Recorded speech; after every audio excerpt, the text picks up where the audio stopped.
小时候有碰过类似的事情，在美国的时候，那就是大半夜刚搬到一个新的住的地方，然后第一天晚上住进去的时候，因为我是姐姐嘛，所以我当然就是跟妹妹们说好了好了，就睡觉了，关灯了，睡觉了，楼下关，因为美国的就又有车库门，又有大门，又有后门，就全部都要 check 过安全，所以全部都锁好，然后我们就上楼了。然后上楼准备要睡觉了，然后就是突然就听到震耳欲聋的音乐，很摇滚的那种超大声，然后我们就说也太大声了吧，然后就想说还是得看一下，所以我们就从2楼窗户看，哎什么都没看到，然后又咚咚咚咚跑到了楼下，然后越靠近楼下的时候音乐就越来越大声，然后我们到了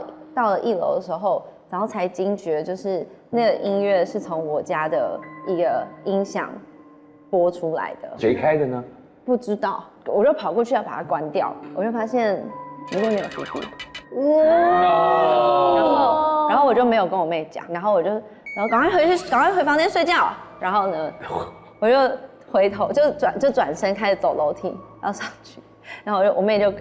就是她就跑前面回房间，我就走后面。然后音乐就又开始播，然后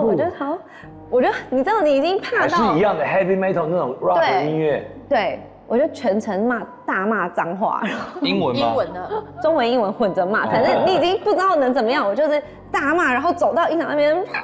吵，然后我就把那个全部就是线全部拔掉，然后就把那机器就是有点几乎就是摔在地上这样，然后就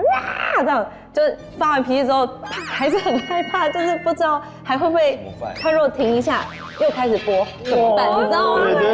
然后我就整个晚上过了，就这件事就过了，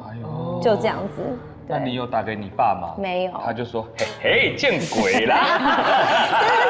很可怕。什么都聊，什么都不奇怪。哇，这句话好老派。快来订阅小姐不吸地，记得分享、按赞，还有开启小铃铛哦。小铃铛是我要讲，开启小铃铛哦。铃